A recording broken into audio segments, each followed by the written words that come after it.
Go ahead. Thanks so much, Niels, for the invite. And thank you all for here today listening to my talk. I'm a postdoctoral fellow at Dr. Gary Nolan's lab. So before, I know the topic and the theme is 3D reconstruction, but I figure I will spend the first half of a talk to sort of give you an idea or flavor of where I'm coming from. And therefore, that's how I build upon that to build my approach for analyze 3D data. So as you can see here, this is a collage of beautiful, colorful image generated by Codex, one of the spatial proteomics approach pioneered by the Nolan Lab, among others. As you can see, each color is representing a feature that's documented for that particular protein in that images, and we are generating them in dozens, terabytes, and whatnot. It's just a lot of data. And the uniqueness of the spatial proteomics data as compared to that of the sequencing-based approach is that inherently it has a lot of artifacts, background noises, segmentation problems that are distinct and that need to be addressed. So as I get into the lab, in Gary's lab, we are routinely generate tons of multiplex image data. Some of them range from megabytes to that of terabytes. However, I do find it's very interesting, despite there are a lot of pipelines, computational pipeline out there for analyzing data, it is still a struggle for people within the lab as well as my collaborator to figure out how do they get to their figure one, right? That is just your basic description of what cell types is in there, what are the proportion, what are the basic interaction, and even what are the cell-cell interaction or cell-cell neighborhood. And typically that job falls into their favorite bioinformatician, AKA me. But then after the third time, I'm doing the same thing for generating that figure one. I recognize the potential of building something that's streamlined to enable others who are in the same situation to gain back their control of understanding their own data. Therefore, I and others, the master students in the lab who left and another postdoc at a time, we developed this streamlined and easy to use multiplex imaging pipeline called Spacey. It's now on bioRxiv and under review in Nature Communication. So the whole pipeline, the idea is that can we use as little lines, as fewer lines of code as possible to get you from the output of, say, a Codex machine all the way to the fancy advanced spatial analysis that goes beyond your cell type composition and differential feature expression. So I've talked a lot about the package, and today I will sort of highlight a few interesting ones and then see how this will transfer into that of the 3D analysis. Even though our package is just on bioRxiv and under review, we have received quite a little popularity across the globe and in different kind of tissue, and we demonstrate it's robust for different tissue types, different questions, as well as different data size. So to just begin, I think, a couple standard questions that people have when you have, say, segmented your data is what are the cell types that are existing in my data set? So there are a couple approaches that are typical. First one is the clustering, right? You have a feature, and mind you, for spatial proteomics data, the feature space is sometimes limited. So you typically have somewhere between 50 to 100. That makes clustering a little bit noisy because the distance between in the embedded space between cell types are a little bit more limited. So one approach is that you use clustering and look at the cell type specific feature and to do the annotation through an expert in the field. And then you can also use this annotated label, map it back to that of the original tissue space and figure out whether that makes sense biologically. And surprisingly, through my interaction and experience with collaboration, this is a very crucial steps. Why is that? Because the inherent artifacts of the spatial proteomics field that you have this overspill of signals coming out from adjacent cells, which frequently lead to misidentification or misannotation of cells. So mapping back to not just this, tissue space in a dotted form, but actually looking back at the raw data is incredibly important in improving the accuracy of the cell type annotation. Again, you have a lot of different ways to sort of visualizing the cell type composition between different conditions. And this is also one thing that the package Spacey is really focusing on, the comparing between conditions, emphasizing on the hypothesis. We also sort of like help because cell type annotation clustering is rather an iterative process. Keep this going. So we build a very easy to use web a web interface where you can just launch it within your Jupyter notebook. You can say, I want to cluster on A, B, C, D features, and then this is sequentially the clustering, and that's how I want to call it. And then you can recluster it. So this is just something easy for a viewer 3's interest. But one of the questions that we encounter is that as our data sets get larger, right? Well, now we are talking about millions of cells at the same time. Clustering is actually quite cumbersome, even though you have a GPU acceleration. So what we figure out the best way to move forward is actually have a small subset of ground truth label as a training data, and then transferring using machine learning model, either supervised ones such as SVM, or another one which we have developed called Stella, which is a geometric deep learning method for cell type transfer. I'll just quickly go through, briefly mention this paper is a collaboration with Maria, John, and Kaidi. This is a graph neural net based approach where you have a ground truth annotated sample or image here, where we constructed the tree based on both the distance between the cells, the actual physical or Euclidean distance, as well as the features, and then build and do the same for that of the unannotated one. So through Stella, which is a graphic neural network approach, we're able to annotate we're able to transfer the label to unannotated data, as well. At the same time, we want to emphasize that we're not only just able to identify the cell types that are present in the training data, but we are able to group cell types that are present in the test data or the query data set that has not been seen before. So without going too deep in terms of like the mechanism in terms of time, I wanted to share a couple key insights that we have found. So the first one, obviously, I wanted to demonstrate that Stellar outperforms some of the standard supervised machine learning label transfer method at a time. But this is what is interesting that we found. So if you use just Stella, we're using both of the spatial and molecular information for label transfer. On the y-axis is the accuracy. You can see that this outperforms of label transfer method of just using molecular information. What that means is that the location of your cell type is inherently a feature that's important for the identity of the cells. So that's something that we find was very interesting. And obviously we tested to see what's the minimum markers that you need to actually accurately identify a cell type or transfer a cell type. So we do a sort of robust dropout feature with health methods.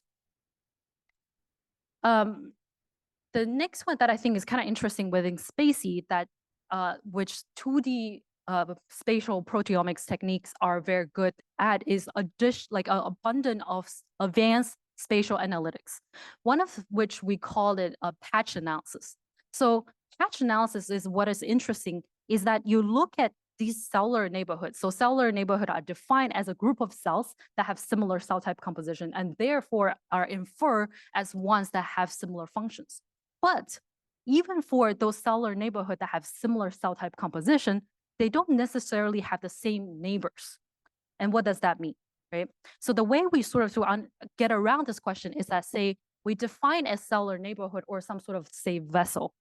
We trace the border cells around it. And then from there, we sort of like draw a concentric circle around it of your set distance. And within each ring, we're trying to understand the composition for that. Seem a very straightforward analysis that probably was used actually to, say, look at the neural morphology, for example. But what does that give us? So in this like unpublished data that we have applied to look at blood vessel. So we are looking at two different types of blood vessels that are in a tumor, a very progressive or invasive tumor samples and the less invasive tumor samples. And what we see here, so we're basically using this vessel as a unit, and we draw a concentric circle around this vessel. And you can see there are two actually distinct vessel types that are identified through this patch analysis. which suggests that even if you have the same unit of tissue or functional unit of the tissue, looking at the surroundings could tell you about the function. So that is one of very interesting analysis that is available in 2D. Now switching to 3D, I don't think I need to preach to the choir as to why we want to go with 3D, right?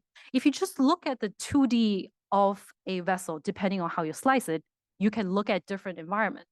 Therefore, for data such as blood vessels or microvilli that I'm interested in for the human intestine, this is why we go in 3D. So I'm part of the Stanford Tissue Unit team to mapping a 3D human atlas. So the technology of choice here is that we will generate 8 3D codex serial section and then reconstructed in a human intestine sample. So we will have 8 donors, and each of the donors will sample 8 regions from anterior all the way to posterior. So as labeled here, and we have roughly 50 panels from antibodies that maps epithelial, immune, vascular, neural, etc. So this is the ground in which that we will build the 3D atlas. At the same time, we have companion additional assays such as single cell RNA-seq or single cell ATAC-seq, and then each of the codex data has the companion H&E as well, and then xenium. So in this presentation, I won't touch upon the integration between different modality, but more talk about how we are analyzing and addressing the 3D codex human intestine atlas. So just to give a little bit sort of a challenge or revealing the challenges that I have encountered across along analyzing this data. So this is one example of the donor that I'm currently analyzing, B13. And each of this slide here is not a copy and paste, but it's a wonderful job done by our histotech serial sectioning block that contain 8 pieces of the human intestine tissue. After segmenting all these tissue, I end up with 24 million cells. That is just one donor.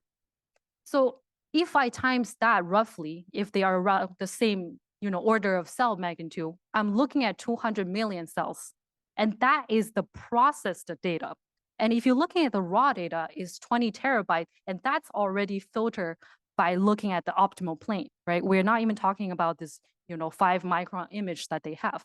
So operating under that assumption creates a lot of challenging for current existing methods.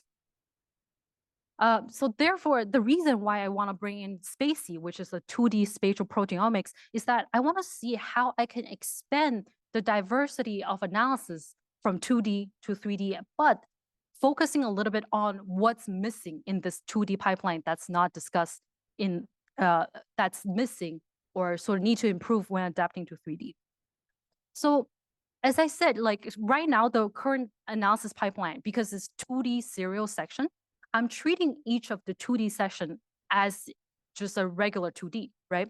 But you can see that how if a cell, as Peter said, is larger than a 5 micron for sure, how maybe I'm over counting for that 200 million. But how do I correct for that, right? So how do you find out these overlapping cells across the Z is one of the challenges that we need to address. The second challenge that is very important as we are going through with this is that since you are imaging 30 sections for each of the tissue across 8 different donors, we are encountering major batch effect. And current batch correction methods are very memory intensive. So can we we are working towards finding a lightweight solution for batch correction, therefore enabling the label transfer. And then for tissue registration, as you can imagine, unlike the volumetric imaging approach where you don't really have this, sectioning artifacts of like misfolding cells, missing one cells, or when you section it, you need to rehydrate it. We are using a morphology-based approach to looking at each of the cell centroid. And this is a method called SpaceMap. It's developed by Chen Chen and Rondora and others, which I'll explore a little bit. And that is how we can align and register individual 2D sections into 3D. So this is sort of the just like a preview into what we can achieve right now. So this is a duodenum from B13. So we are aligning based on cell century, as I mentioned, and the rendering is basically done by Blender, an open source software. And you can zoom in and you can see already with this mesh representation, we can see very interesting 3D morphology that can be quantified. However, the second challenge I want to sort of present to the data visualization expert here is that while we can do this in mesh representation in free source, open source software such as Blender, this cool visualization, they have to go back to Imars, a paid software, to sort of play around with it, right? So, I mean, can we get around with that? That would be very lovely. And in addition to that, sort of the data visualization challenge from there, which I would explore a little bit, is that, so that is one data set. Now we already have 4 donors ready, each of section, as you can see here. And this, sorry, the next one is a bit big. Can we go back one slide, please? Right here, this one. So this is actually a reconstructed 3D for 4 donors. So this is 100 million cells, including the overlap, right? But how can we visualize that to make it look less like almost a thin pancake, and allow user, once we have the cell type annotation? Oh, I'm so sorry. Okay, cool. Basically, we have the visualization, and I think it will be very lovely to work with a lot of experts in here to figure out. So that's the proposed one. And in terms of the next step, there are a lot of interesting 3D analytics that we want to work on as well. One including the 3D neighborhoods, and as well as the interpolation. Okay. In interest of time, I just want to say for the 3D neighborhoods, traditionally 2D approach, you basically looking at the cells, and then you do this like clustering window approach, right? So you cluster the windows based on the cell type composition, and you cluster that cell type composition vector, and then you call that a neighborhood. Is finding a 3D neighborhoods basically a accumulation of 2D neighborhoods in 2D and then just connecting them together? Or there should be a new method in which we're taking account of the up and down cell types to call that a 3D neighborhood. And then are we only looking at a cell type? I don't think so, right? There should be morphology, there should be, features that should also be incorporated into that. Again, just to say that we're piloting these ideas, and if you have anything interesting that you want to collaborate with, happy to discuss and share. I'll just kind of go through the next steps, right? So the next step is basically a 3D cell neighborhood that we need to figure out what is the best way to define that, and particularly with function in mind. Then the second direction is there's an ongoing project to understand the interpolation, right? Because after all, we still have one slice, one slide, one slide. How do you fill the in between, right? That's one visualization challenge, but that's also interpolation advantage of like, do we really need 30 slides of expensive assay, or do we just need 5, right? How do we assay that? So that's ongoing. And then also, obviously, there's a 3D morphological metric that one need to assay, and how do you define that as a unit? That's another direction that we're going to. With that, I just want to acknowledge a lot of people that are on the team, not just me. There is Martin, Tim on the Spacies side, Maria, Kaidi, and John on the Stella part, and also Bei from the doing all the experimental side of the things and funding sources and all the wonderful PI. And thank you for having me. Thank you for the great talk. Very, very intriguing. I think we have time maybe for 1 to 2 questions. We're running a little bit behind schedule.